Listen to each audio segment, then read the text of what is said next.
नमस्कार मित्रांनो, स्वागत आहे तुमचं आजच्या एका नवीन ब्लॉगमध्ये. आज मी आणि सुष्मिता बनवत आहोत करंजा.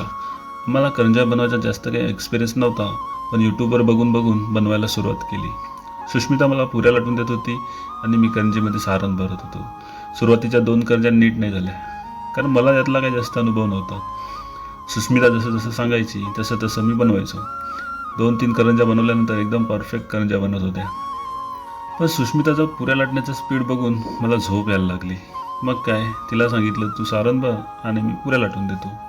तरी पण तेच झालं. तिचा काय हात फटाफट चालत नव्हता. माझ्या 3 पुऱ्या लाटून व्हायच्या तरी ती एकच करंजी बनवायची. करंज्या बनवून झाल्यावर लगेच मी घेतल्या तळायला आणि सुष्मिताला सांगितलं तू चिवडा बनव. किचनमध्ये फॅन नसल्यामुळे खूप गरम होत होतं, पण नशीब खिडकीमधून थोडी थोडी हवा येत होती. पहिल्यांदाच करंज्या बनवल्या, पण एकदम भारी झाल्या. व्हिडिओ आवडल्यास व्हिडिओला लाईक करा आणि चॅनलला फॉलो करायला विसरू नका. आजच्या ब्लॉगमध्ये बस एवढंच. भेटूया नेक्स्ट ब्लॉगमध्ये. तोपर्यंत बाय बाय.